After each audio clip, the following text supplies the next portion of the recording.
So thank you. Thank you very much, James. Good morning, good afternoon to everyone. Sorry, as James said, for the slight glitch. Technology, these things happen sometimes, but I think we're back where we need to be. So welcome to this session on climate change, COVID-19, and the Caribbean, the response of civil society, being sponsored by my company, Soloricon. We're quite pleased to be associated with the Virtual Island Summit in having this discussion on what is, for us, an extremely important subject, not just in the Caribbean, but for all small island developing states and all climate vulnerable countries. We have a very interesting, exciting, engaging, and informative discussion planned, and with an excellent group of panelists. So without any further ado, I will go straight into my presentation. I have a dual role, actually, to present the topic and then to step back and allow the great panelists that we have to take us through what climate change means for us here in the Caribbean and small island developing states, but equally importantly, what role can civil society play and should civil society play in mitigating the impacts of climate change.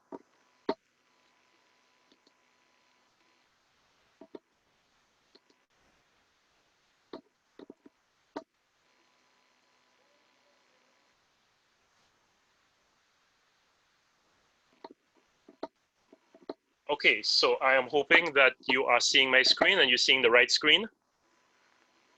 James, can you just confirm for me that we are seeing the correct screen, not the presenter screen? Yep, that's the correct screen. Okay, great. Okay, so really, this is really to state the obvious that the temperatures have been increasing steadily for the last 30 to, well, over 40 years as a result of the heavy industrialization that has been taking place. And you don't have to be an expert in mathematics, you don't have to be an expert in reading graphs for you to see where this graph is headed. It's been climbing very steadily and very scarily upward. The last 6 years have been the 6 hottest years in the recent history of our planet. So since we started recording these temperatures just around 1880, you'll see that the hottest year ever was 2016, followed by 2019, then 2015, 2017, 2018, 2014. So the last 6 years have been the 6 hottest years in the history of our planet. So it's clear that this isn't background noise. This isn't something that's an anomaly. This isn't something that, you know, it's just temporarily. There is a trend, and that trend is moving very steadily upwards. And that trend is not stopping either. All of the projections from what we've seen for this year are suggesting that 2020 will be one of the hottest years on record. The impact of that is obvious. Our polar ice caps are melting, and they're melting at an alarming rate. Last year, we saw some really scary figures for ice melting in Greenland and in other parts of the North Pole. And in fact, we found out that the Greenland ice melt is occurring at the rate that scientists had predicted would be our worst case scenario by 2070. So not only are we 50 years ahead of schedule with the projections that we had for polar ice cap melt, but we're actually 50 years ahead of schedule for the worst case scenarios that had been predicted. So that's not good. It's suggested that by the end of this century, sea levels will rise between 1 and 2 meters above present levels. And for all of our Caribbean countries, this will have devastating consequences. We are all island nations or low-lying countries like Guyana and Suriname. Our economic and social infrastructure is located very close to the coast. Our jugular is really close to the coast, so a 1 meter or 2 meter sea level rise would have devastating impacts for us in the Caribbean. For some of our sister SIDS in the Pacific, it's even worse because they don't have the mountainous topography that we have. So a 1 meter or 2 meter sea level rise would cause the complete inundation and disappearance of some of our sister islands in the Pacific. So for small island developing states, low-lying countries, and other climate vulnerable countries, a 1 meter or 2 meter sea level rise is very ominous. The other consequence will be more heat waves, and we're already experiencing some of these. Longer droughts. My country, St. Lucia, has just come out of what was a quite devastating drought this year. And every year, we seem to be dealing with these very long, very sharp droughts, and these are taking their toll on our economic, the economy, and also on our social lives. Greater water insecurity. almost all of our countries, with the exception of maybe Dominica and Jamaica in the Caribbean, go through these periods of very serious water insecurity, particularly during the months of February and June. And some of the models are suggesting that there may be anything as much as a 25% reduction in precipitation in rainfall as a result of a warming of 2 degrees Celsius. And that's scary given what we're currently experiencing. That will cause more food insecurity because most of our agriculture in the Caribbean depends on rainfall. It is rain fed. And on top of that, if you have sea level rise and you have salt water now coming further inland, it means that you'll have the salinization of many of your agricultural lands, and those lands will not be as fertile as they were before. The other thing that warmer oceans and more carbon dioxide in the atmosphere are causing is ocean acidification. Our oceans are absorbing much more carbon dioxide, so our corals are dying off. Our shellfish are not able to form shells because the water is too acidic, and so the impact on marine life is quite significant. The Lancet and University College London have suggested that climate change is the biggest global health threat of the 21st century. And you could imagine of things like forest fires, heat waves, even the mental stress that you have with more intense hurricanes, that takes quite a toll on the human psyche and on our physiology.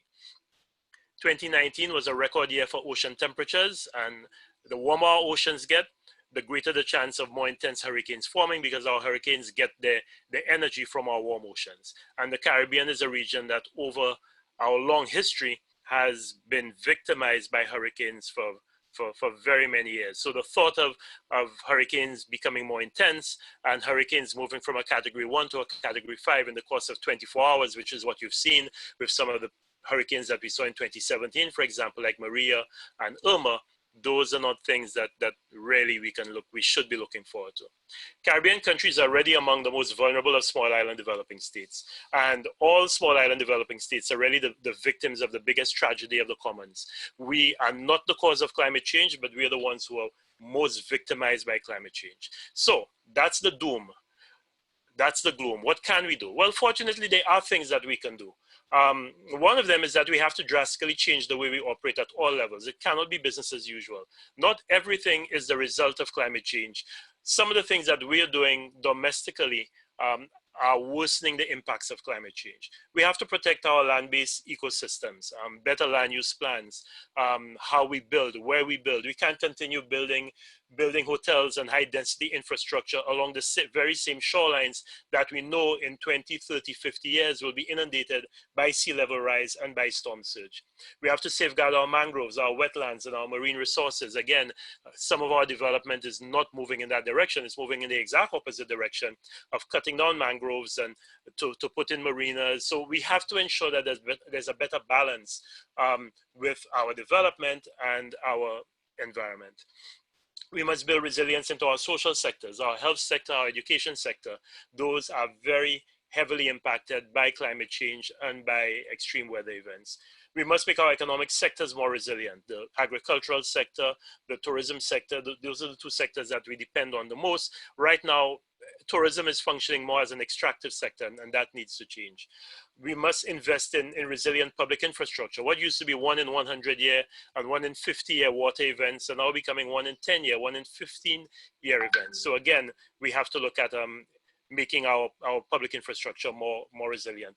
Install early warning systems. We will be impacted by hurricanes. We will be impacted by droughts. We need to be able to take measures to protect lives and livelihoods.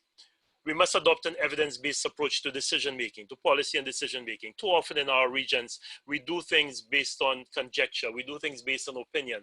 Climate change is a science-based reality. We have to start collecting the data and using the data to inform the decisions that we're making. Public education and citizen engagement are very important. Civil society has a critical role to play in spreading the word and shaping our responses. Fortunately, we have a civil society that is already quite engaged. Our Caribbean youth, the Caribbean Youth Environment Network, for example, has been very engaged in this advocacy and calling calling attention to the action that needs to be taken on climate change, we need to give them greater support. We need to include them in decision making and really give them the resources. Before Greta Thunberg, there was Dizan Billy, there was Nadia Mahal. All of these people, all of these Caribbean youth have been engaged in this thing for a very long time. We need to give them the support so that they can play their role. Our artists have a very important role to play in helping us to reach publics that usually technocrats and policymakers can't reach. We have to use the media to help us to educate the public and get our story across to the world. Our elders also have very important and valuable experience. We must make greater use of local and traditional knowledge. The response to climate change can't be a government or public sector driven response. It has to be one that is done in partnership with the private sector and civil society. We must make sustainable development and climate change issues that matter politically. Unfortunately, they're not now. When you hear our politicians campaigning, they're not talking about climate change. They're not talking about sustainable development. Yet those are the things that are probably going to have the greatest impact on Caribbean society over the next 20 to 30 years. We all must work together. This can't be something that only one sector deals with. Fortunately, COVID-19 has given us a very small window of opportunity for a reset, but it's not as big a window as we think. A recent UN report has shown that the COVID crisis has done little to slow down climate change. Whilst we've had a significant reduction in global greenhouse gas emissions, this year will still be one of the hottest years ever for our planet. So really the take-home message is that time is running out. We don't have a lot of time left. We still must do everything to keep our global temperatures less than 1.5 degrees Celsius. But the only way we can do that is by everyone getting engaged, everyone interacting. And one of the things that we will be doing is launching a new Caribbean climate justice project together with the Open Society Foundation that really will be building on the 1.5 to Stay Alive successful regional campaign that we had in 2015. So look out for this space. We will be interacting and contacting many of you to see how we can really step up the action on climate change within civil society. Thank you very much. So that's my short introduction. And I will now move to Carlos Fuller, who is the International Liaison Officer, International and Regional Liaison Officer with the Caribbean Community Climate Change Center, to give us a little bit more detail and context on what is happening within the Caribbean. Carlos? Thank you very much for that introduction, James. And I think you really set the stage for our dialogue today. And I will just reinforce some of your messages based on the Caribbean experience in general. So you showed how temperatures globally are rising since the turn of since 1850. And within the Caribbean, we are seeing the same sort of temperature rise based on data gathered from our weather stations across the Caribbean. And our data is really very good starting in around 1960. So from 1960 to the present, we are seeing temperature rises of about 1 degree Celsius from Guyana to Belize to the Bahamas to Antigua and Barbuda. We are seeing that rise in temperature based on our own weather data. So indeed, the impacts are here also. We're seeing a decline in rainfall for the past 100 years. So in fact, rainfall has fallen steadily across the Caribbean, no matter which island you go to.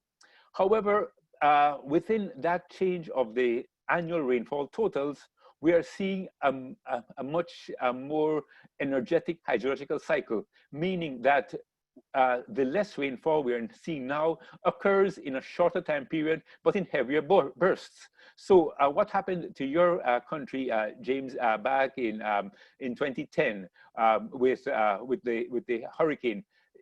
You had, I think, the longest drought in 40 years.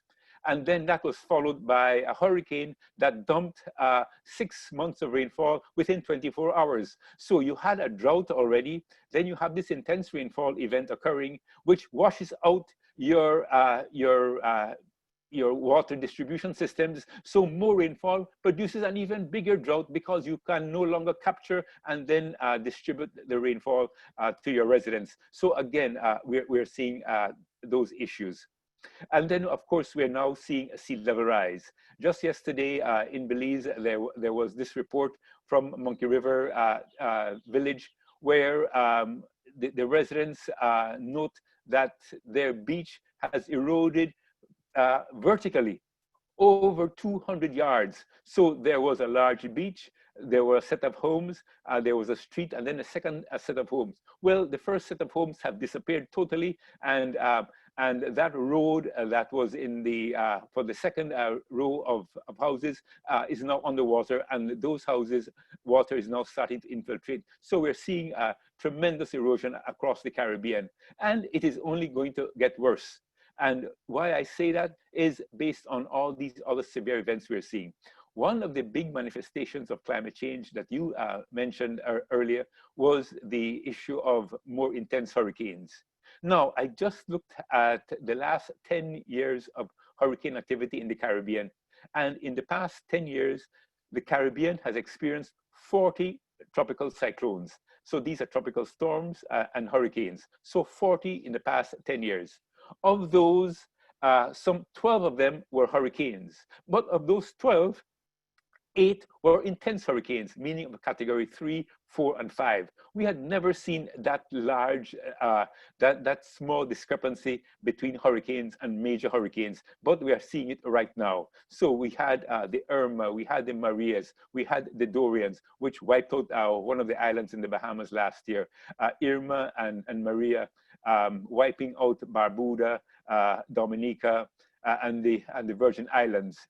And interestingly, one of the impacts of Maria and Irma in Barbuda was that Barbuda became unpopulated for the first time in over 400 years. So those are the kind of impacts we're speaking about already occurring within the Caribbean.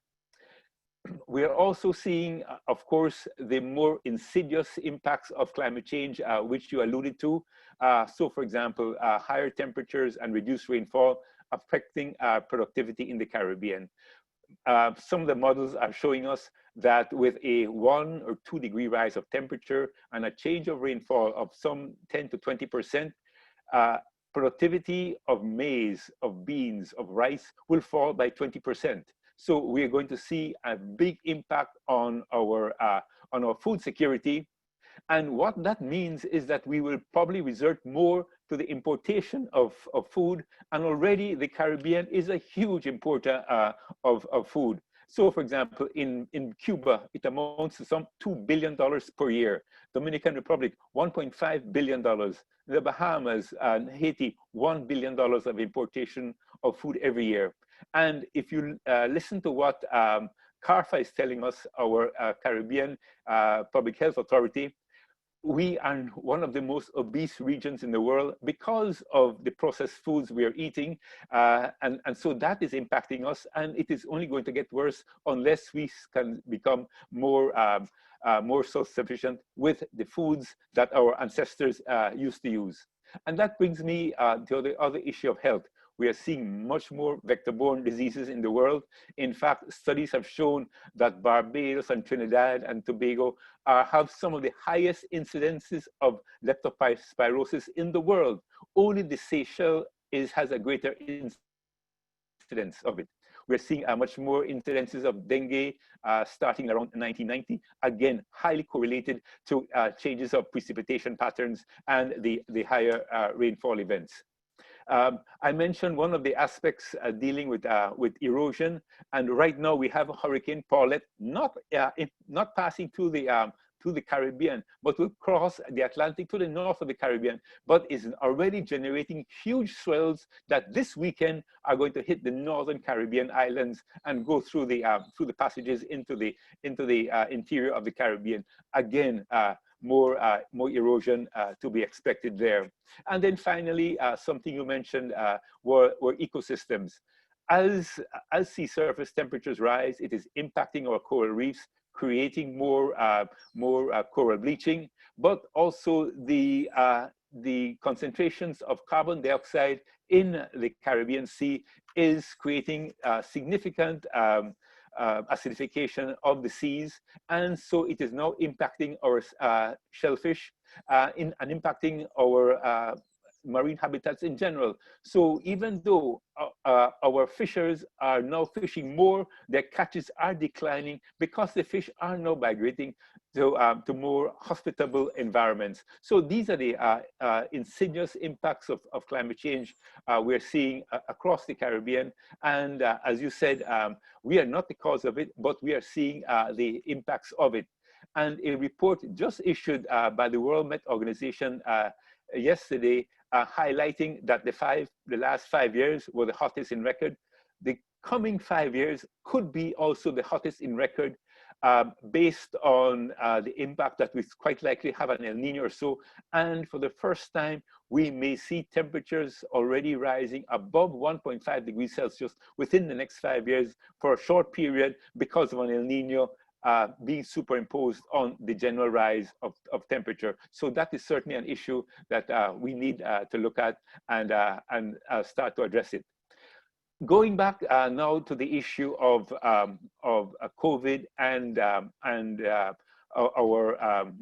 communities, I think I was very pleased to note that the youth had taken up the mantra of the 1.5 and calling for it, and civil society as supporting in that area there. So that is very good news to see that the new generation will address climate change. But then when I saw the response to COVID, I have become alarmed, because when we have now seen the upsurge in coronavirus infections, it is among the young population across the world. As they go back to the universities, they are not taking into account the social distances that is required. So unless they also recognize that that they need to take action now, their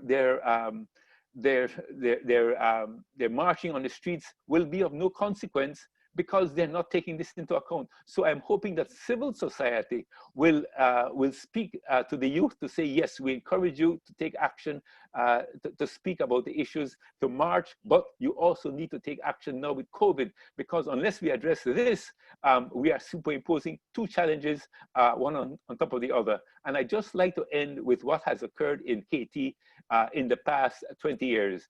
They had a major earthquake. The international response was not what it was supposed to be. In fact, the troops that came in brought in another disease. We are now seeing hurricanes impacting them even more. And so they have become disillusioned with what happens to them, but then also the international response to them seems to create more challenges. So when we look at all these things together, we have many impacts affecting us. And I think this is where civil society needs to really address these issues across all the areas that James mentioned in his conclusion. Civil society working on the ground, the NGOs, the media, everybody working together, recognizing that all of us have to take action to address climate change. So thank you very much, Jimmy. Thank you very much, Carlos, for that excellent presentation that really brought home to us how climate change is already impacting us in the Caribbean. I'll just move straight into someone whom I've had the pleasure of working with for many years in the negotiating arena, Rana Haynes. Rana, who is with Climate Analytics, previously used to be one of the chief negotiators for the government of Trinidad and Tobago, and who is very well known in climate change circles. Rana. Hi, Jimmy, and good morning, good afternoon, everyone. I have a presentation, so just allow me a second so I can share my screen.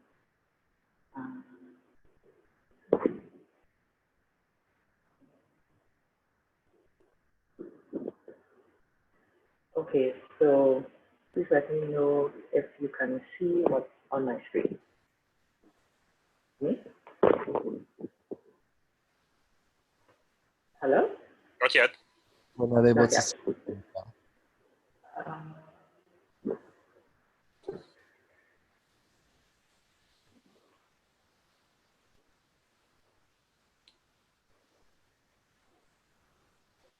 Okay. I feel like technology seems to be failing me at this stage. So I think I will just start, and then if I can get it up during the presentation, then I will. So can you see me? Yes, we can. Great. So thanks so much, Jimmy and Carlos, for starting us off with that really excellent context for where we are as a region in the sense of discussing how climate change is impacting us and giving some ideas on what we should be looking to do in order to address the issues that are being caused. My presentation is going to look a bit outside of what is going on in the region, more specifically to the way the region has been representing itself in the context of the global negotiation process. And I'll be outlining the priorities that the region has set in that process. As you all may know, as a result of COVID-19, there will not be a major climate change conference at the end of this year. COP26 that should have been held in Glasgow in November has now been postponed till next year. So we find ourselves in a situation where we're facing a lag in climate ambition at a time when actually what we need to be seeing is more ambition. What we need to be seeing is more momentum in climate action for all of the reasons that Jimmy and Carlos have really very adequately explained. In the sense of the main issues on the table that we will be discussing at the conference next year and that we will be discussing throughout this year, I've identified 5 of them. The first has to do with enhancing nationally determined contributions. So nationally determined contributions are climate pledges that countries have made under the Paris Agreement. Under the Paris Agreement ambition mechanism, these pledges are supposed to be improved on a 5-year cyclical basis. And so the first round of pledges would have come in 2014, 2015, ahead of the Paris Agreement, and on 2020. And we're expecting a new round of enhanced, more ambitious NDCs. The hope is that parties will take advantage of all of the advancements in technology that have taken place in the last 5 years and revisit the NDCs that they would have submitted in 2014, 2015, with a view to strengthening them in line with what we know is required, as has been set out in the special report on 1.5 degrees Celsius issued by the IPCC in 2018. So that's going to be sort of one of the major issues to be addressed at the COP as it relates to the issue of climate change ambition. One of the second issue that I think we'll be addressing is around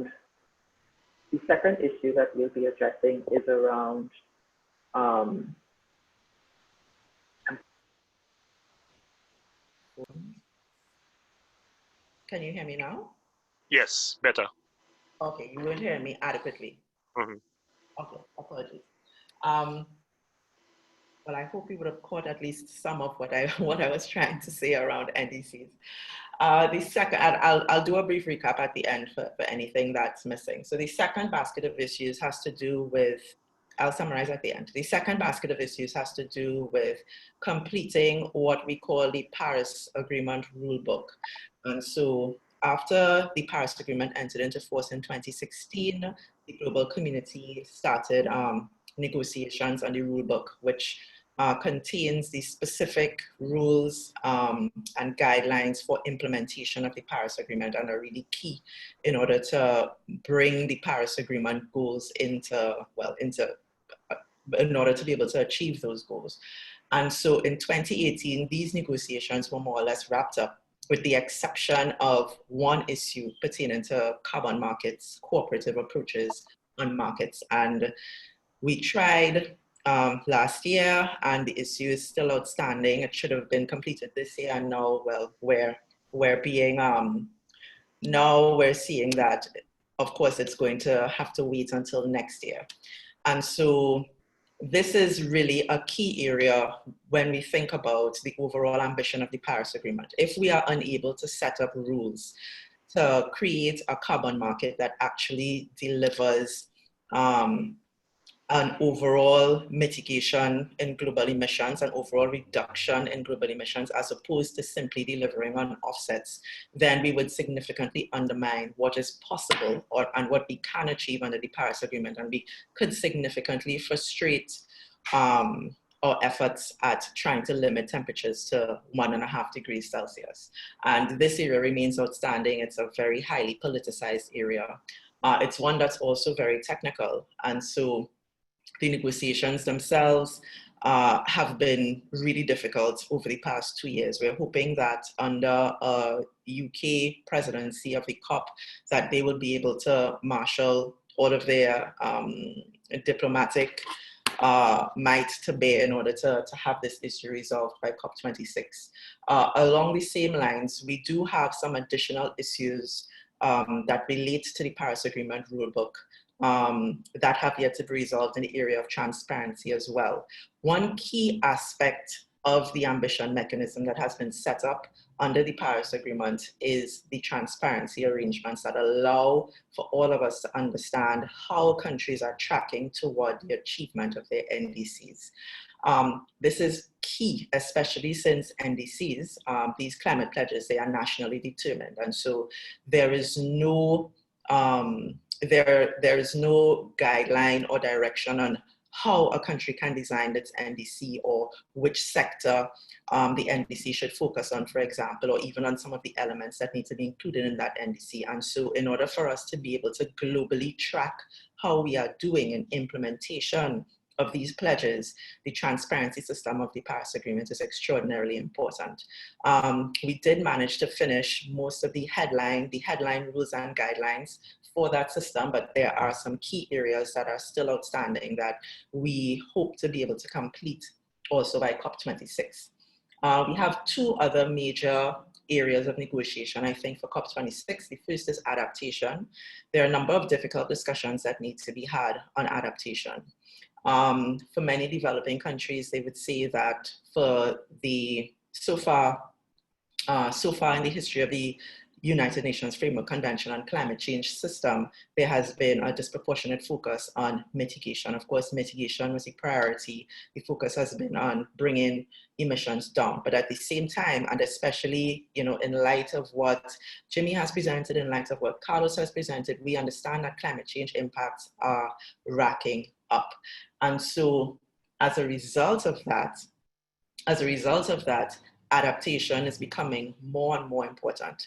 In particular, looking at the global process and trying to understand what are the best interventions that can be made at that level to deal with adaptation, knowing fully well that adaptation is going to vary from country to country, from region to region. And so there are a number of conversations upcoming on adaptation for COP26, including, and I guess in particular, as it relates to the operationalization of the adaptation goal that was agreed in Paris in 2015. There is not as yet a clear understanding of how this goal will be achieved, or even a clear understanding of what it actually means. And we hope that at this COP, we will begin to have that discussion, at least to start working out what are the steps to actually operationalizing this goal. And then finally, but of course, definitely not least, we have climate finance. Again, we are in 2020. We are at the point where we should have mobilized the 100 billion in climate finance that was promised since 2009. Within the process, we do not actually have a process for measuring whether or not we've achieved that goal. So that's a first huge issue that has to be addressed at this COP. In addition to that, we also have never agreed on a clear definition for climate finance. That's another issue that's ongoing. And lastly, as we've come to the end of this particular goal on climate finance, at least to the end year for its 2020, discussions should actually begin on elaborating on a new long-term finance goal. And that's also an extraordinarily fraught and difficult discussion for parties. There's a disagreement on everything, who should be contributing to this goal, et cetera, et cetera. And so I think those are the 5 areas. For those who would have missed it because you couldn't hear me properly, the first area related to having enhanced NDCs by 2020 as a key pillar of the Paris Agreement 5-year ambition cycle. The first round of NDCs would have been submitted in 2014, 2015, and we would expect that parties could take advantage of all of the advancements in technology that have taken place between now and then, in order to come forward with new and enhanced NDCs in line with the 1.5 degrees Celsius limit as set out in the special report, the IPCC special report from 2018. So that's sort of the overview on where we are in some of the key issues that are on the table for discussion during this year as well as next year toward COP26. Stepping back from that now, I'll just outline very briefly some of the Caribbean and AUS's priorities in the midst of that. So of course, and in line with what has been set out, we are facing the challenge this year of trying to keep a focus on climate ambition in the midst of a global pandemic, and it has not been easy. In addition to the fact that Caribbean SIDS, other SIDS in general, most developing countries have been facing very, very difficult challenges in dealing with the COVID-19 pandemic and the economic fallout as a result. These same countries are also grappling with climate impacts ramping up on top of that. So it's creating this dual crisis, for want of a better term. And we have not, as far as I have been able to determine, we have not really been crafting our response to the COVID-19 pandemic really in that context of the fact that it is a crisis that's taking place within a larger crisis. And so even looking at the larger international sphere, the messaging has been very all over the place. And so there have been a number of calls for, quote unquote, a green recovery from COVID-19. From what we understand, if countries are able to actually craft recovery packages that are in line with climate science, in line with what should be achieved in their NDCs, then we stand a chance of actually gaining in terms of being able to avoid, at least I think I saw one study saying it's avoid 0.3 degrees Celsius increase in global temperatures. And so as Jimmy had alluded to, there is a bit of an opportunity that has been created by the crisis, by the fact that all of this funding is going to be mobilized in order to deal with the crisis, to actually get a head start on doing what we should be doing anyway. But the question is whether that is actually being done. And so for the Caribbean, for AUSIS, there has been a focus on trying to get the message out there that this is the direction in which we should be going, but it has not been easy. It's definitely been a challenge. In the midst of this, of course, the region is focused on encouraging major emitters to come forward with better NDCs, to come forward with long-term decarbonization plans, as well as pushing for the green and sustainable recovery from the COVID-19 fallout. Other priorities include getting down to business on outstanding Paris Agreement matters. The region has been pushing very strongly for us to be able to continue work, even in a virtual setting, even if it means the work is informal. A lot of the deadlines that we have to meet, in particular in putting in place these rules for the operation of the carbon market under the Paris Agreement, the rules that are going to complete the transparency framework, a lot of it is quite time sensitive. And so we really don't have the time to just stop everything in this period where we are unable to meet in person. And so we have been pushing very strongly for us to at least be able to continue to work in an informal sense. And so far, that has been happening. The region is also focused very much on being able to secure an ambitious outcome on adaptation for COP26, including in the context of the operationalization of the adaptation goal that I had alluded to earlier.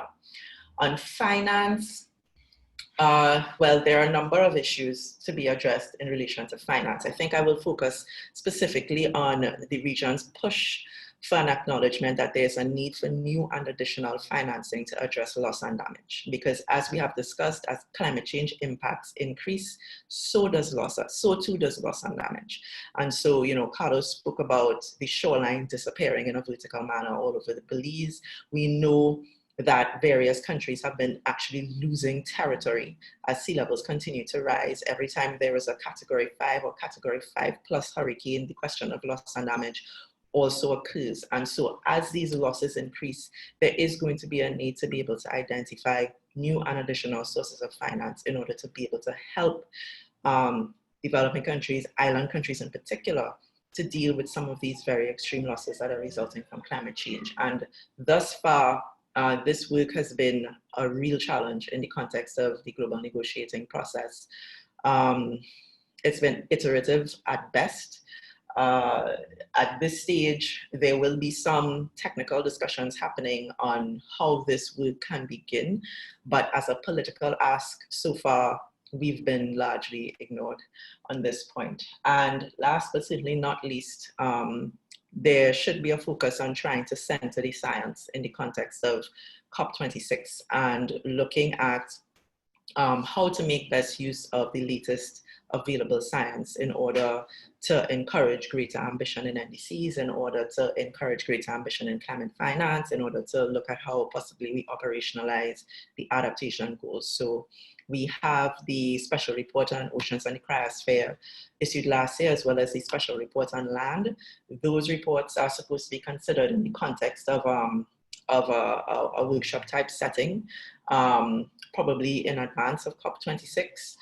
We also still have the special report on 1.5 degrees Celsius, which, as we would know, was never really satisfactorily considered in the process. We are expecting a new report, the 6th assessment report, to come in from the IPCC. It should have been completed next year. We're hearing that there may be some delay in delivering on that report, mainly as a result of COVID-19. And so the question then becomes, what is the new science that we'll be looking at COP26, and how do we adequately center that so that it has an impact on all of the priority areas that we need to discuss for that COP. So I'll leave it there. I see there are a number of questions coming up in the chat, but it's very difficult to read and present at the same time. So I hope we'll have some time at the end to come back to specific questions. Thank you very much. Sorry about the technical difficulties. Over to you, Jimmy. Thanks, Rana. Next, we'll ask Alison Kentish. Alison is one of our journalists who has been covering climate change issues for a while now. Alison was actually in Paris at Le Bourget in 2015 when we were negotiating the Paris Agreement. So, Alison, tell us, what role do you see for the media in responding to the existential threat that is climate change? Okay, thank you very much and welcome to everyone. I know we're in different time zones, so I'll just say hello. And Dr. Fletcher, could you just let me know if you could see my presentation? If not, I will just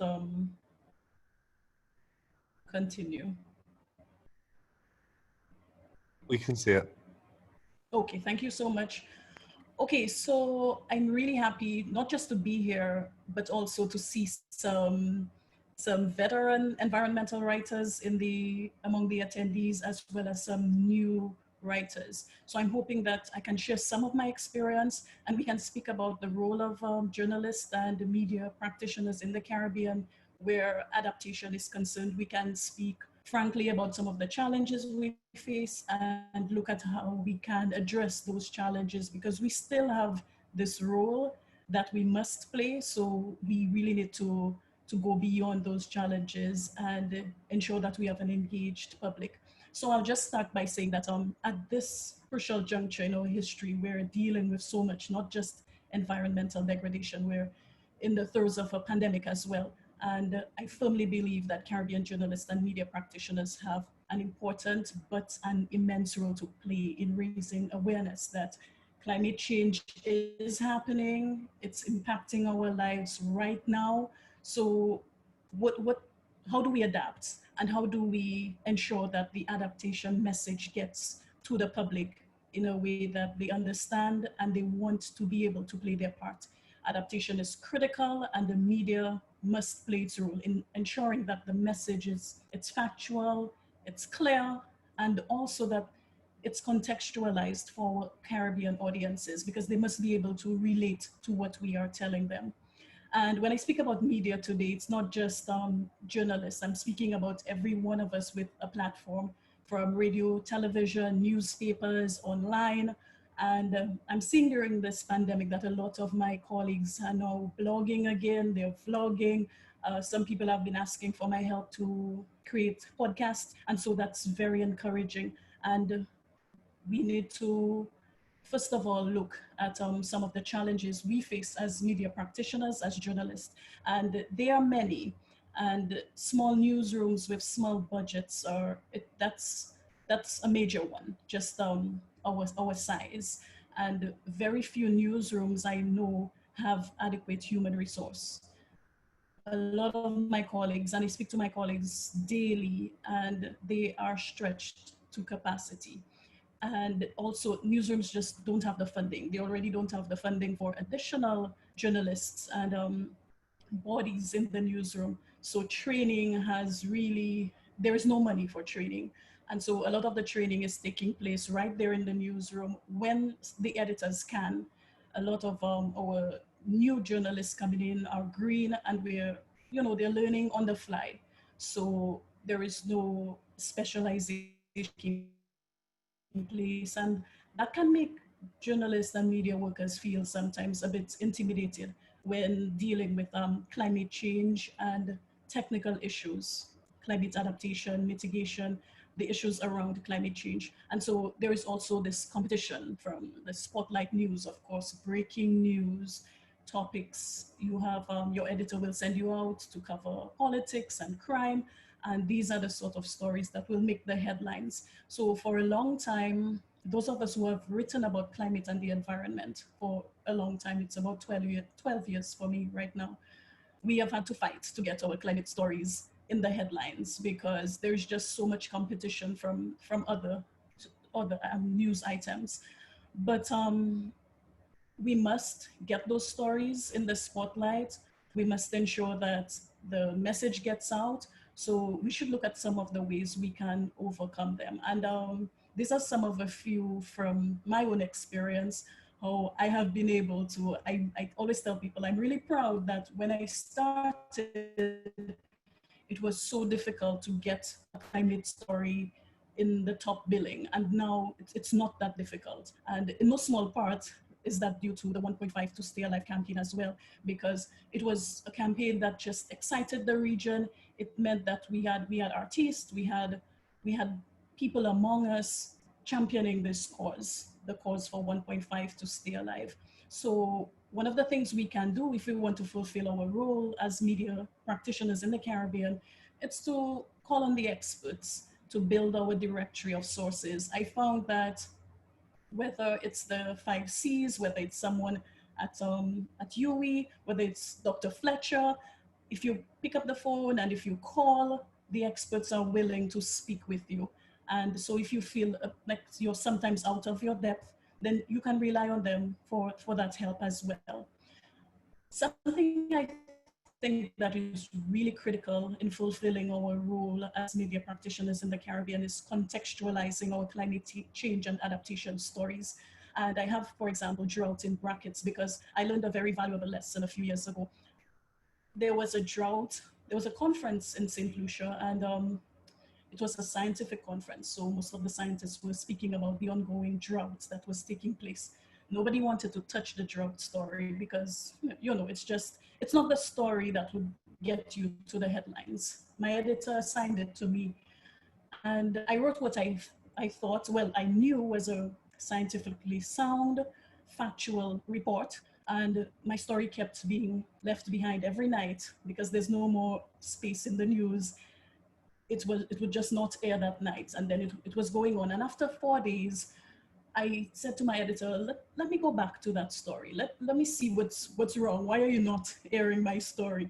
And I looked at it, and although it was a pretty good report, I realized it was missing something. It was missing a human angle.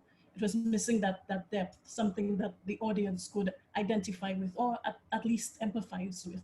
So I said, it's lacking people impacted by the drought. I only have officialdom in this report. And so I went to the Castries market and I started asking the farmers, this drought, it's really, really bad. Has it affected you in any way? And one of the farmers told me, you need to go speak to this lady on the other side. She lost everything to the drought. I went and I told her, I'm from the TV station. I understand you had a really, really bad experience with the drought. Would you mind telling me about it? And she actually cried. The tears just flowed as she started telling me in Creole that, you know, my child, I lost everything. Every single crop of mine burnt. It was scorched. My entire yield gone. And I said, well, if that happened to you, then what about the other farmers around you? And she told me there were tears everywhere. Everybody's crying. She told me, if you come down, you can speak to the other people and they will tell you what was going on. So what I did, I put on my boots and I went on a hot day on the farm as well to see what was going on. And I found that this story wasn't just about the drought and what the experts were saying, but it was about a drought that was affecting lives and livelihoods. And this lady, she was a grandmother, uh, planting her crops to be able to help her grandchildren go to school. And that's how the drought impacted her. And so I spoke to about 4 farmers from the area, and I found out that this, at its core, like every other climate change or adaptation story, is a people's story. And my story made it to the top the following Monday night. My editor put it in, and people called and they said, you know, this was really touching because these farmers, they work so hard and they've lost everything. And it reminded me that climate change, adaptation, mitigation, whatever issue of climate we're addressing, at its heart, it's about people. And if you can communicate that with your public and you can show them, and then you can tell them, this is what happened to the farmers, and here is what the scientists are saying, and now they are saying we need to do this, it will ensure that your audience can not just identify, they can also empathize, and we can tell really, really compelling stories about climate generally, climate change generally. And we must be ready to defend our stories as well. Again, a few years ago, ocean acidification, I was supposed to do something for Reuters, and the editor of the climate desk told me, no, it's just too technical. You need to go back and you need to get to the heart of the story. And it led me to some fishermen who have been fishing since the 70s, and they can't put a climate terminology to what's going on, but they know something is different with the ocean. And so I went out to sea with them, and they were explaining, and he's right here. This is fisherman John Francis, and he's explaining there that, you know, in the 70s and 80s and 90s, things were different. He has to go much further out now to sea to be able to catch a fraction of what he would before. And he doesn't know why. He can't put his finger on it, but something is different, and he knows that. And then the editor told me, ding, ding, ding, that's it. That's your story right there. Climate, writing about climate, telling people about adaptation, is telling people about themselves, about their neighbors, about lives and livelihoods. So I just want to appeal to media practitioners generally to make a conscious effort to cover climate stories. You don't have to feel intimidated by them. They are our stories, they are people's stories, and the very elements and characteristics that drive any story in news, politics, economics, whatever it is, these are the same elements that drive a climate story and the same characteristics you need to cover it. A nose for news, researching skills, investigations. There are so many stories that we can cover right there.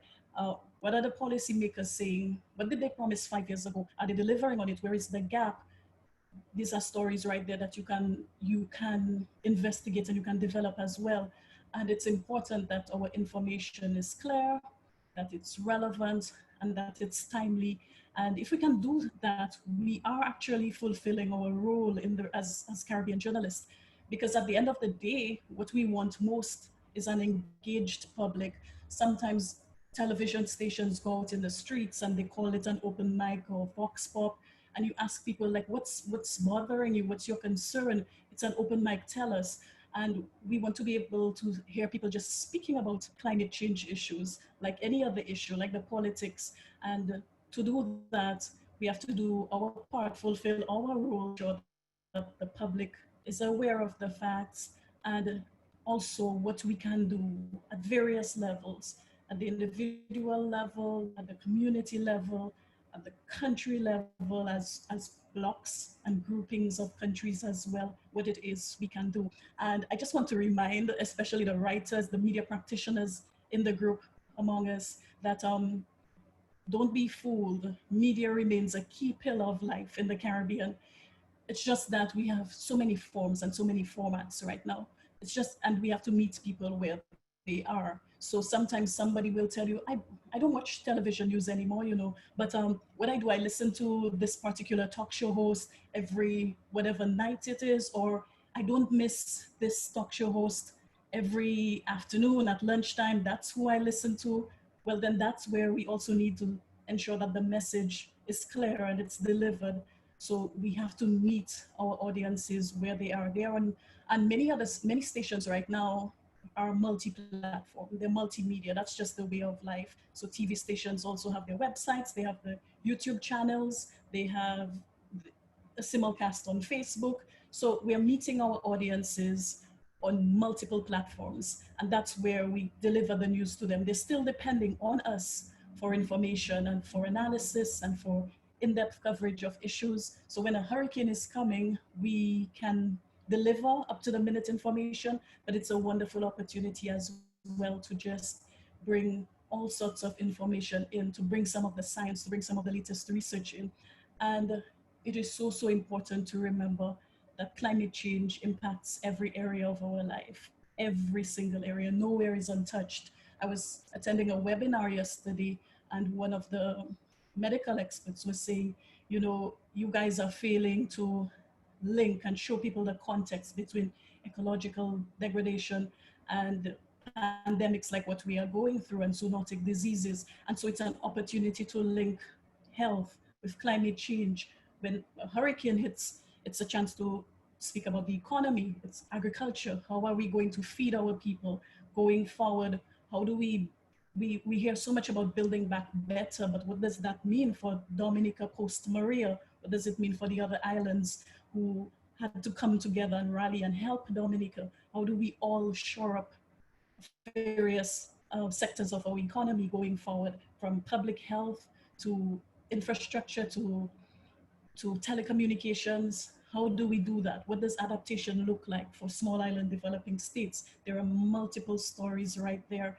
And we need to ensure that our audiences understand that and they can embrace the concept of adaptation. And in short, I've been very, very encouraged by what I'm seeing in the media. I know the constraints that we face, but I think media people have proven to be very resilient, and we have been addressing the issues. We're no longer reactive. I've been seeing a lot of proactive reporting as well, because adaptation requires proactive reporting. And our role is to help shape the narrative around climate change adaptation. There are no two ways about it. We must embrace that role. And going forward, to realize we have this unique and immense role to play in just being able to deliver the facts, and we can tell powerful and really, really compelling stories that can just drive the point home to our audiences. And in so doing, we can help to create that positive change that we need and raise awareness among our audiences. If we can do that, then we would be fulfilling our role as Caribbean media people. Thank you so very much, Alison. That was basically a media practitioner's handbook on reporting on climate change. That was awesome. Thank you. Okay, now Dezan Billy. Dezan, I don't even want to refer to Dezan as a young lady. I think Dezan is so much more than a young lady, but a young lady that I've interacted with on many occasions on climate change issues. Very engaged with the Caribbean Youth Environment Network, but now equally engaged with Climate Tracker. So Dezan, tell us, what is the role of youth in climate change advocacy, climate change action, climate justice? Thank you so much, Jimmy. And, thank you to all the presenters who have come before me, reiterating the great impact that climate change is having in our region, and increasingly extreme weather events, shifting rainfall patterns, increasing temperatures and droughts, just to list a few, which pose an unprecedented threat to the region's small island developing states, and whose vulnerability, is really shaped by our small size and exposure to natural hazards. And natural hazards, have long shaped the vulnerability of children and of youth across the Caribbean. One of the world's most hazard-prone, I would say, areas. However, over the past decades, as we have mentioned before, major environmental challenges linked to climate change and various socioeconomic developments have also emerged and have intensified and are intensifying in the region. And all these factors necessitate urgent action. And as in every crisis, children and youth are among the most vulnerable, and the climate crisis is no exception. Indeed, the devastating 2017 hurricane that was mentioned before, that hurricane season, it was like a shocking wake-up call, which kind of demonstrated the impacts of unprecedented extreme weather events on children and their families and youth, right? Wiping out hard-won development gains and just like within the space of days, which was also mentioned before. And the destruction caused, I think it was in September 2019, by Hurricane Dorian in the Bahamas, was also a tragic confirmation that such events are happening with greater frequency. And while current responses to these complex new realities that we are facing remain generally insufficient, I would say, at both the national and regional levels, there can be no doubt that strong transformative action is essential to reduce these risks and to increase the resilience of the region. And there are, I would say at this point, grounds for optimism. I have been involved in youth environmental work for basically half my life. And during this time, I've been inspired a lot by the work that Caribbean young people have been doing, and they continue to do in the environmental sector to work towards building a more sustainable Caribbean present and future. And at this point, I would say that governments in the region are taking certain steps to place resilience building on the national agendas in certain areas. But what young people are really calling for, or have been calling for, is to really include the youth perspective, and not just include it, but to place these issues at the top of the agendas. That is what needs to be done. And young people are committed to supporting these processes to meet the needs of children and of youth. And in addition, efforts to ramp up climate change adaptation, disaster risk reduction, and environmental protection. We know that this will provide significant opportunities for the young people in the Caribbean, even in a time, or especially in a time where we are faced with so much uncertainty, added to the bleak outlook that we have in terms of where we're going and how things are becoming worse in terms of climate change. And I really just want to say that, all these actions that the young people are or have been working on across the region in different ways and at different capacities, they're really essential if the Caribbean is to even dream of achieving sustainable development goals. So that is to say that what role have young people been playing? Youth are adaptable and able to quickly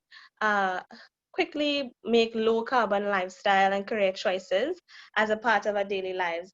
And just to give some insight as well, the number of people between the ages 15 to 24 has reached 1.8 billion across the world. And according to the International Panel on Climate Change special report as well,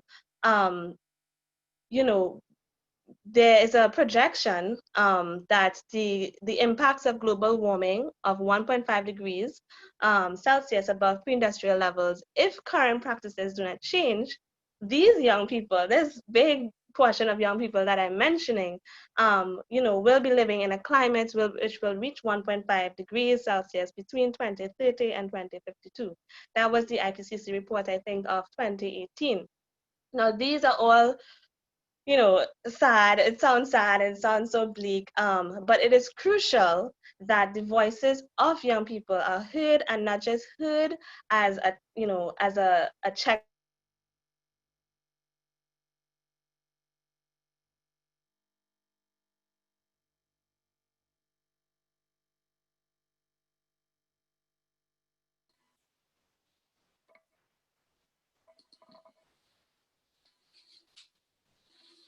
I think Dizan just froze. Yeah, maybe you'll have to go ahead there. Oh, Dizan's back. Okay, Dizan, you froze for a while. You're back now. Oh, I'm so sorry. So what I'm saying is that within the next, 40 to 50 years, today's children and today's youth will become the community leaders, policymakers, and decision makers that will, continue to determine the planet's future. So there needs to be that inclusion of children and youth perspective in policy making as it relates to climate change, as it relates to environmental policies. And in the Caribbean, youth environmental groups, there are a lot of youth environmental groups across the Caribbean. And as Jimmy said before, the civil society in the Caribbean is very active, right? But in the Caribbean, youth environmental groups have taken up the mantle and responsibility to facilitate some of what is needed to ensure a more sustainable future. Young people, I've interacted and worked with young people across the region for the past 10 to 12 years. And, we've all this time been engaging in national and regional wide education, training, capacity building activities among ourselves. And these groups have been trying to, educate the young people and young children about climate change and about the environment and about sustainable living. And that's a really important part of it, that education and capacity building aspect. And that's something that is quite active in the Caribbean. It's a very important role that youth plays right now. But there's a lot of room for advancement. There's a lot of room for expansion and progress as it relates to including children and youth as it relates to climate and environmental policy. And I just have a couple of points that I'd like to point out. And one is that we need to urgently address the omission of children and youth in disaster risk reduction frameworks. We need to mainstream child and youth specific and sensitive risk and vulnerability reduction strategies into relevant regional plans and policies. That's just one point. We need to scale up and mainstream child and youth rights-based approach across sector-based strategies and interventions that address disaster risk reduction.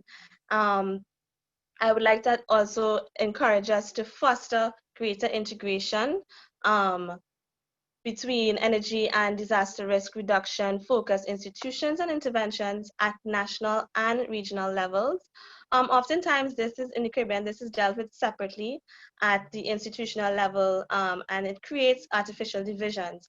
But what we need is a more strategic and coordinated approach to these issues in a more holistic approach required to enhance the children's and youth resilience in the face of both sudden and slow onset disaster and climate environmental risk. Another point that I'd like to bring forward is that we need to address the lack of disaggregated data, research, and analysis to heighten the awareness of young policymakers or among policymakers and other key stakeholders, and inform child and youth sensitive action on these issues.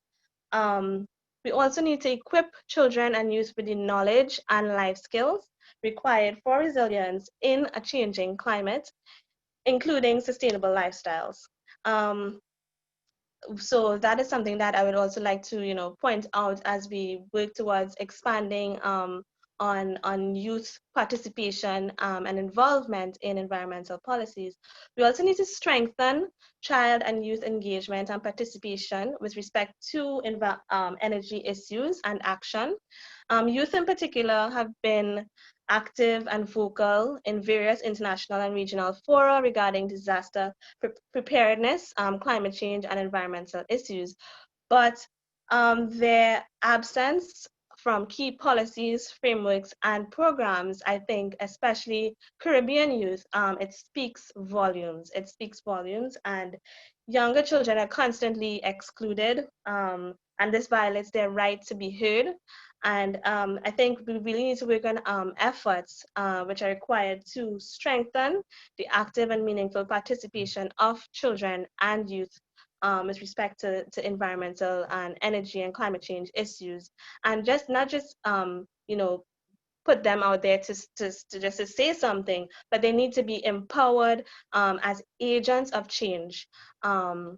So that's just, I'd like to bring that to the fore, that, you know, Caribbean young people have been working together across the region on various issues, but there needs to be that emphasis, or as we expand and give them more room to have more agency, you know, there needs to be a more holistic approach to including children and youth at every stage, and not just as to say that, you know, we included them. So that's all that I have to say. Thank you. Thank you very much, Dizan, for that very comprehensive overview on the role that young people have been playing and how we can expand that role. To conclude the presentation part of this discussion, I'd like to now invite Nicole Leotard. Nicole is the Executive Director of Canary, Caribbean National Resources Institute, and this is an organization that has as its specific goal increasing resilience of communities, livelihoods, and ecosystems in the Caribbean to climate change and natural disasters. So this is actually Nicole's baby. So I'm sure Nicole will tell us exactly how Canary is doing this and how Canary intends to expand its work in engaging civil society in climate resilience. Nicole, over to you. Hi, thank you, Jimmy. Are you hearing me okay? Very clearly. Okay, good. And hi, everyone. Thanks for your patience. I'm at the tail end. I really appreciate the opportunity to be part of this very interesting session and talk about what civil society is doing. And I want to suggest to you, civil society is playing a leadership role in actually delivering.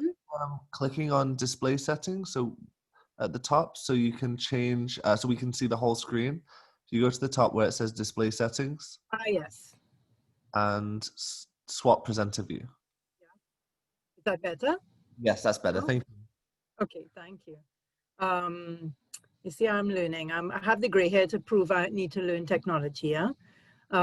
So really, I'm trying to highlight civil society's role in building local climate resilience. I'm not going to talk much about advocacy.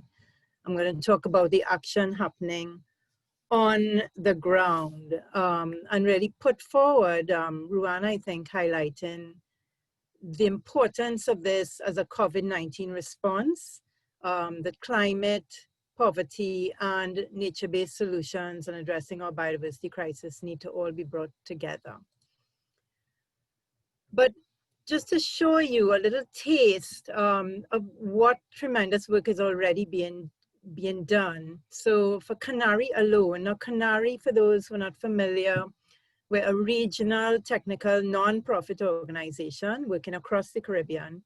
And the way we work as a regional organization is very much supporting national and local civil society organizations who are doing great work on the ground. So a lot of our work is really supporting them.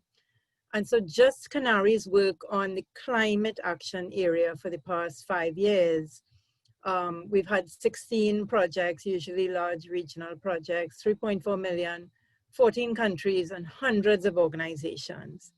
So I don't know anybody who's really trying to quantify the amount of work being done and the impact. I think this is an area Canary needs to take up this challenge of trying to pull these numbers, you know, for not just our work directly with our partners, but others, the tremendous work being done in this area. So to give you a sense of some of this stuff happening, our focus is very much building resilience, not directly on mitigation alone, but resilience and all that comprises.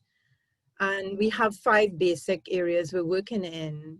First, very much we promote ecosystem-based and community-based approaches in our work. This is using nature-based solutions at the local level, which are so useful because they deliver co-benefits to sustainable livelihoods, acting as carbon sinks, all of those ecosystem services that are very important for well-being generally. So a lot of that work is not only protection of ecosystems that exist, but restoration. So you'll know about mangrove restoration, coral reef, watershed, and so on. A lot of that also involves addressing threats to the ecosystems, obviously. So if there's unsustainable use or other threats, you know, all that is packaged into that area of work, which is taking place on the ground by wonderful civil society organizations across the Caribbean. The second area we're working in, which I think is quite innovative, is tackling climate proofing of enterprises and livelihoods. We call these enterprises that use nature, you know, community ecotourism, fisheries, honey production, things like that. We call them local green enterprises.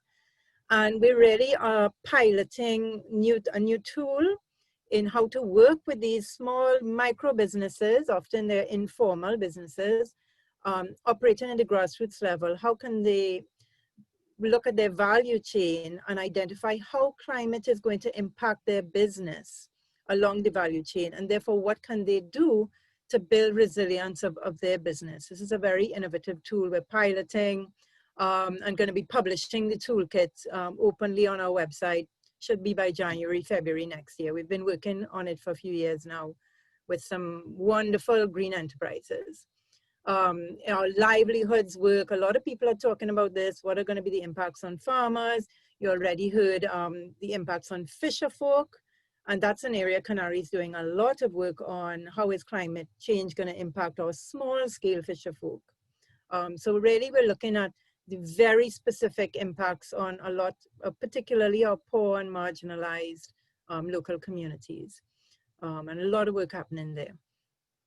The third area, like everyone, we really prioritize building capacity of the other organizations who are on the ground. We're at the regional level, we are not there on the ground. How can we support them? So we've developed a number of toolkits, which are all free on our website. We conduct training. We do a lot of coaching or hand-holding, mentoring, provide small grants to actually help these organizations do the practical work that they want to. Often they're smaller capacity and they need that kind of hand-holding support, and Canary is helping them with that and helping them on how to communicate about their work and engage.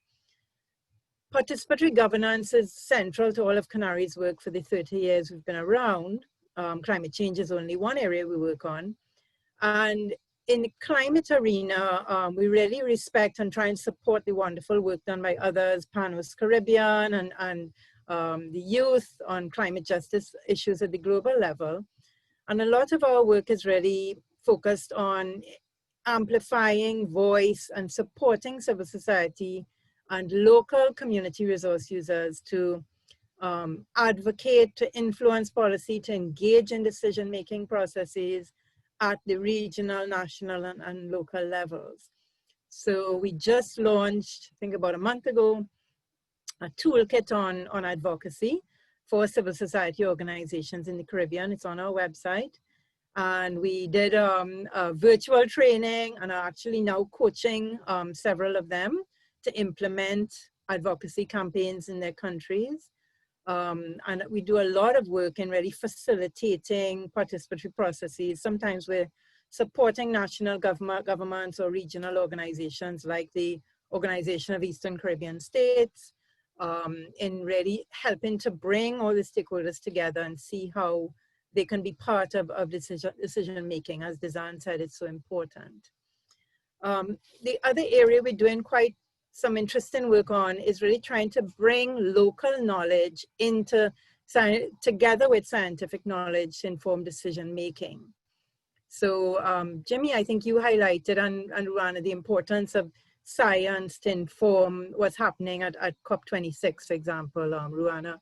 made that point, and Canary is really trying to say the local knowledge of what climate change is causing on the ground is really important to also capture and bring together with that scientific knowledge to inform decision making. Canary is bringing people across the region together in partnerships. For example, we have civil society learning groups working across the Caribbean on local community resilience, climate action, different areas. And we're trying to channel finance for innovation. So as a regional organization, we're more and more acting as a kind of intermediary, bringing pots of funds into the region and disbursing small and micro grants down to the people who are doing excellent work on the ground. And we're taking up the challenge, Ruana. Not only does there need to be more climate finance, that climate finance needs to be accessible by civil society organizations as well. So we've taken up some work on that area under a Green Climate Fund readiness project being implemented now in the Caribbean. Just to share with you, really we recognize our role in really trying to support the wonderful work being done by civil society organizations at the local and national level. And we have launched a knowledge platform on the Sustainable Development Goals, and that's the link there, hub.canary.org/SDG. And here's where we're trying to actually profile and share some of the stories that are not getting out there of what civil society is actually doing, the excellent work that they're doing. So we've set it up as a very simple platform, little short stories. People can submit videos or slideshows, short little write-ups on their work with a link to their website and so on. And really trying to promote what they are doing. So we have a few stories there so far. And what we are going to be doing over the next 2 years is a separate platform really featuring focusing on Caribbean work on local community resilience. So expanding this and going a lot deeper into showcasing what's being done in the Caribbean by these great civil society organizations. And the platform is set up that people who want to submit information can submit information to us, and we help you put it together and package it and put a simple bit up on our knowledge platform, which will hopefully direct people to your own sites and Facebook and all that good stuff. So in closing, I think what I really want to emphasize, you've heard civil society is on the ground doing excellent work. I think there's a lot more need for Canary and others to capture that work better and actually assess what impact we are having and really show the leadership role we're playing.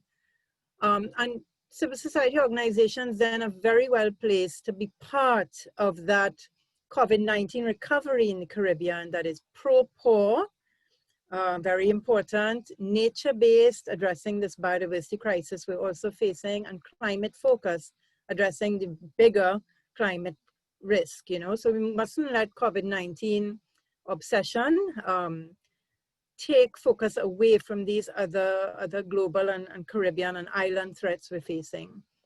So I'm suggesting 5 areas of support. One, governments, regional agencies, international agencies, media, private sector, need to recognize the roles being played by civil society and build partnerships so civil society can play a role in implementing and delivering solutions. Secondly, helping civil society to access climate finance and helping civil society to build their technical capacity to really deliver effectively in this area. Third, create spaces and mechanisms for effective engagement and partnerships. So Design has called, for example, for youth to have a space and a voice in energy and disaster areas. I think that dialogue needs to be there. And it's not a straightforward issue. You really need to create that space and support civil society to engage effectively in the discussions and really have a meaningful voice. Fourthly, integrate the local knowledge and the traditional knowledge with the scientific knowledge. And Canary has been using innovative ICT tools like participatory GIS, participatory modeling, participatory video, photo stories to try and capture that local knowledge. And participatory GIS in particular, we've done work really capturing local knowledge on climate impacts on entire islands or watersheds that can easily be integrated into scientific geographic information systems. So we're really trying to push for that. And finally, strengthen civil society organizations and our networks. So if you are not a strong organization and you do not have strong networks, you cannot be strong in delivering climate action. So as much as we want to see projects and on-the-ground action, we need to recognize the importance of helping civil society organizations to themselves be strong in their own financial management, their governance, their human resources, and so on. So thank you very much, Jimmy, and I'm looking forward to the discussion. Thank you. Thank you very much, Nicole, and thank you to all our panelists for really a comprehensive presentation. There are quite a few questions have been posed and comments that have been posed. I think one of them was actually directed at me, asking me to distill 3 of the major areas that I think there needs to be action. And that's difficult, but I think Shannon was the one who asked that. And I'd probably reduce it to the following 3. I think 1, there must be an elevation of climate change to the highest point on the development agenda of Caribbean countries. I do not think our Caribbean countries really appreciate the importance of climate change. So climate change is something that is dealt with after so many other issues. But as Dezanne and others pointed out, climate change, and I think Alison in particular, when she was talking about how journalists deal with the climate change issue, climate change impacts every single thing. Carlos told you about the impact that climate change is having on public health. Climate change is impacting the tourism industry, impacting the agricultural sector, impacting every single area. So we must see an elevation of climate change to the highest point on the development agenda of every single one of our countries. And it has to be also something that's evidence-based. Not, as I said in my presentation, climate science is about science, it's about numbers. And we have to look at how do we make use of the information that we have to do the proper planning. And I think that was also one of the questions that Shannon asked. How do we incorporate and rethink spatial and economic policy? What we're seeing happening in our countries is really counterproductive given what we know about climate change. The second point I would say is important is for us to intensify and sustain the pressure on developed countries to dramatically reduce their greenhouse gas emissions. You know, as Carlos said, we probably will touch 1.5 degrees Celsius in the next couple of years because of this El Nino that we'll experience. We're already past 1 degree Celsius warming. So if we do not have a drastic reduction in greenhouse gas emissions by the developed countries, 1.5 degrees will be, as Bob Marley said, and I think before him, Haile Selassie, a fleeting illusion to be pursued but never attained. We have to make them understand that what they're doing is causing the loss of livelihood and the loss of lives for people in climate vulnerable countries, in SIDS, in low-lying countries. And this must be one of the biggest issues that is debated in international negotiating arenas. Climate change has to dominate the negotiations, has to dominate discussions, because what is happening is really impacting us negatively and is causing people to lose their lives and lose their livelihoods. And I think the third part has to do with really what we've started today. We have to engage civil society, because people must be educated on the impacts of climate change, on what climate change is doing for us, that we are among the most vulnerable of countries in the world. So there are things that we need to do as a civil society. We need to come together. And I was very pleased with the presentation that Nicole did, because there are organizations like Canary, like PANOS, like CYN, that are already playing an important role. And what we need to do now is to find a way to expand the role that they're playing, get them more resources, and deal with an issue which I think was also raised in the chat. How do we ensure that they have more political clout? I think once they start talking and they start mobilizing and attracting resources and going out and advocating, the politicians will pay attention to them. They don't have the political clout right now, because the work that they're doing, as significant as it is not getting the visibility that it requires. So with more journalists like Alison bringing out those issues, the politicians will start to pay attention. there's a question, I think, for Nicole. Could Canary help Caribbean Youth Environment Network and other youth groups to apply for project funding from the Commonwealth Foundation Grants Fund? And I think there was another question for Nicole. Partnerships with community-based organizations are critical. How do we ensure sustainability in these programs as the key players may change? Nicole, I don't know if you want to take these on now, or should we cycle through some of the other, I think there's also another question about a Green New Deal. Is there a Caribbean Green New Deal that is being envisaged? And that's an excellent question, because that's what COVID gives us. COVID gives us an opportunity to reset, to say, okay, look, we can't go back to doing business. It can't be business as usual. We can't go back to the same extractive industries that have put us in a place where we have no resilience, we have no sustainability. We must rethink our development model. To the best of my knowledge, I haven't heard anybody speak about not even a national Green New Deal, much less a Caribbean Green New Deal. So let me go to Nicole about the question on how do we ensure sustainability in these programs when the key players change. Nicole? Thanks, Jimmy. I think for us, sustainability comes from building strong organizations, not strong people in the organizations. As you're right, key players may change. And really building the ownership and the networks of that organization. So they then own the process, and Canary steps back more and more and more. Although we recognize that we're in the region and we work in project mode, but we're here for 30 years and we work with you over and over. So I think we are supporting some organizations in the long term. But for sustainability, for me, you really need to build strong organizations and partnerships that can continue to support them in many ways. Very quickly to Nicholas, Canary supports, does capacity building of CSOs in many spaces to access many different funding opportunities. And we're actually we're launching a toolkit on organizational strengthening for Caribbean CSOs to try and share the tools and our work that we've been doing for years. And we're really actually trying to shift the thinking from accessing project funding and writing proposals to how can you have a sustainable financing strategy for your organization.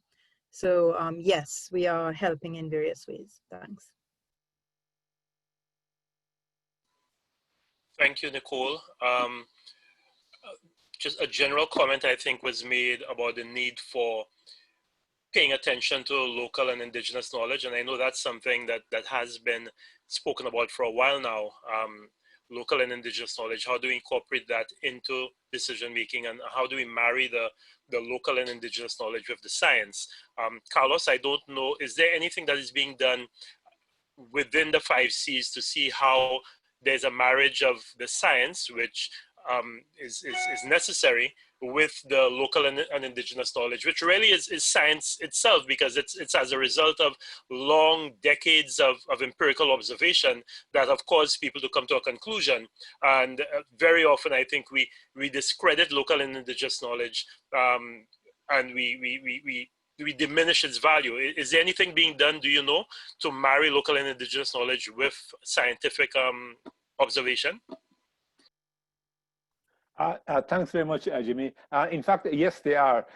And it was just last year, with the support of UNESCO and the Climate Change Convention Secretariat, we actually had a workshop in Guyana, bringing in the indigenous peoples from the region to discuss the issue of how do we create this two-way street.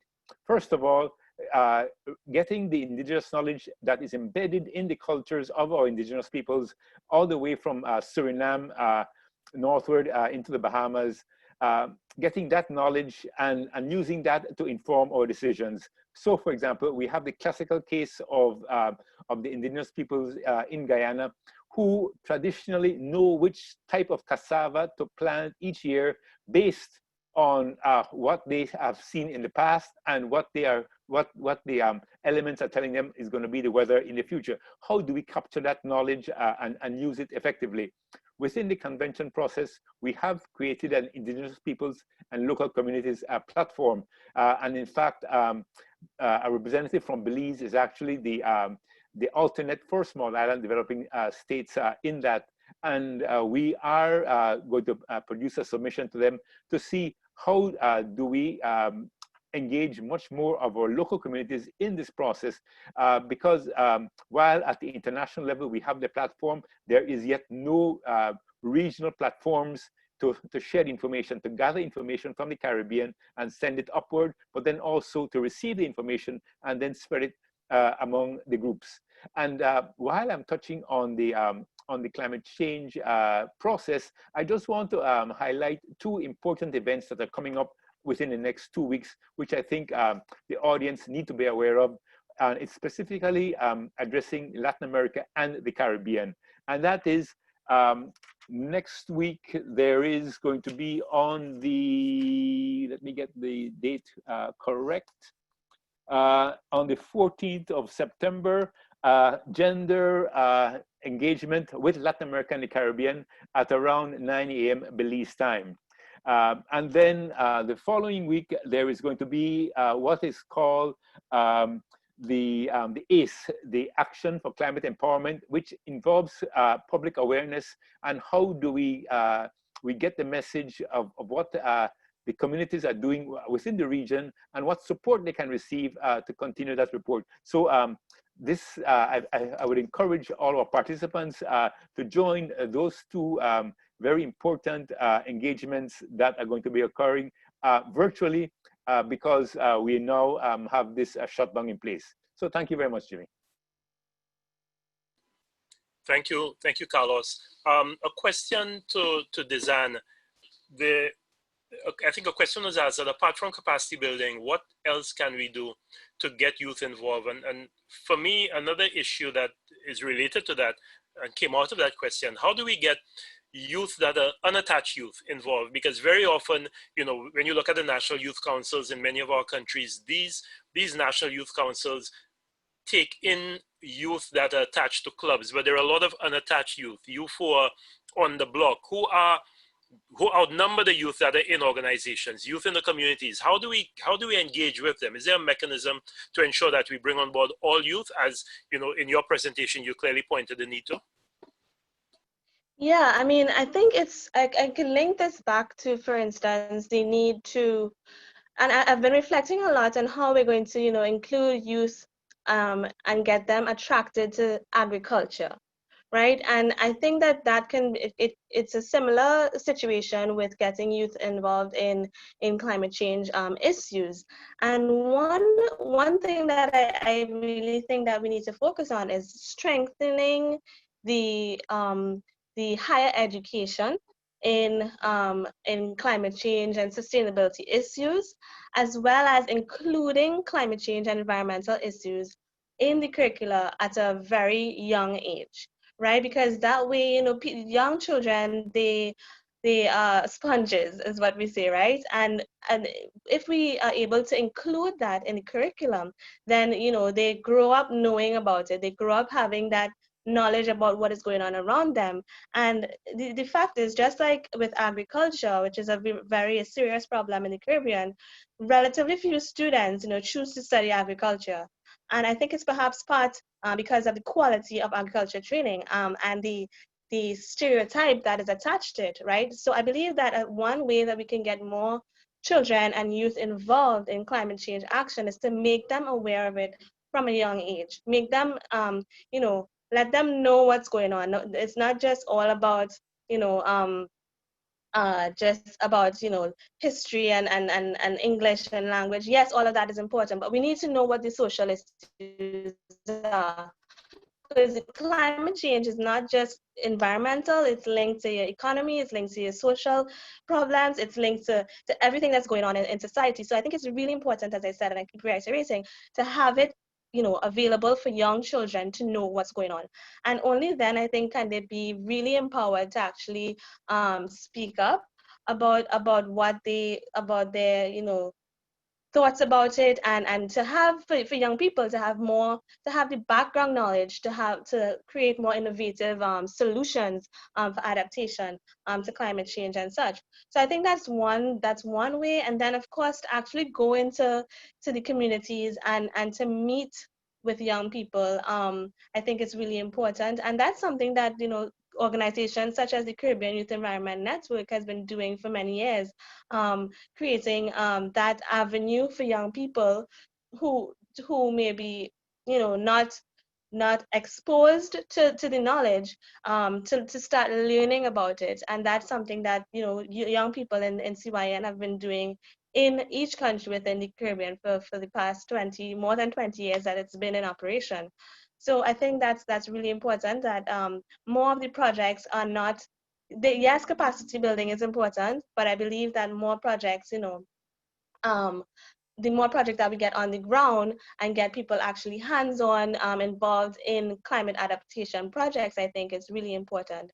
So I hope that answers the question. Thanks, Dezan. Roanna, somebody posted in the chat that this is analogous to going into a heavyweight ring to fight Muhammad Ali with one arm tied behind your back. I think going to fight Muhammad Ali with both arms is bad enough, but with one arm tied behind your back.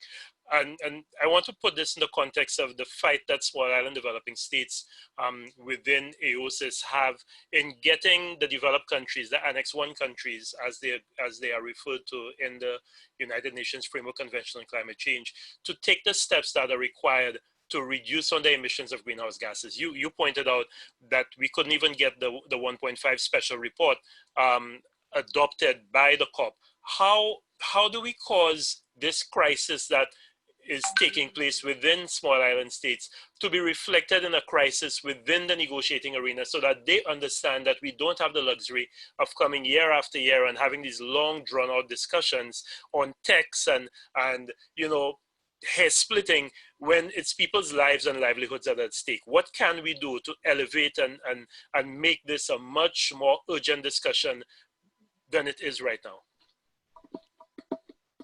now? Thanks, Jimmy. Thanks for asking a very difficult question. But I think, I think you're right that there does seem to be a disconnect between what we know is happening on the ground in the region and then how our plight is seen, heard, and understood at the international level. And I think there are probably two approaches to trying to address that. And I think in your presentation, Jimmy, you were very correct in stating that in the first instance, we actually have to start taking these issues way more seriously ourselves at the national level within SIDS countries. And I think once that happens, once we've internalized this crisis in a way that it clearly links into our national development plans, it clearly links into our budget making, it clearly links into, every single policy discussion that's happening at the national level within our region, as well as into discussions at the regional level as well, then that naturally is going to cause a different approach at the global level. Now, that's not to say that steps haven't been taken. So far from what we've seen, of course, it's small island developing states that continue to lead by example. It's small island developing states that have undertaken NDCs that are now in the process of reviewing and enhancing the NDCs in spite of limited fiscal space that may be available for implementation, betting on the fact that if they can show the way, even in these difficult circumstances, funding will then be made available for these states to be able to do what they would like to do. But I think it's also fair to say that what's been happening isn't nearly enough. And at this stage, I would say a consistent and well-articulated démarche from our heads is probably what will be required. I don't remember the last time a regional head of state, for example, attended a COP. Perhaps it was at the Paris COP. I mean, signs such as this are very relevant for how seriously your message comes across. And so it's fine for our heads to make statements in the region, to do interviews such as the one that the Honorable Mia Motley did on CNN, to go to the UN and to advocate very strongly on these issues, but they have to be backed up by a consistent presence that's really coming with a very strong message. So, for example, we've spoken about why there isn't a Green New Deal for the region. Why isn't there one being elaborated? I'm not even sure whether the conversation on how to chart a greener, more sustainable economic recovery from COVID-19 is really being discussed in a real way at the regional level by our ministers, for example. So all of these things need to be done before we can really face the world with a message that can cause them to sit up and take us a bit more seriously. Thanks.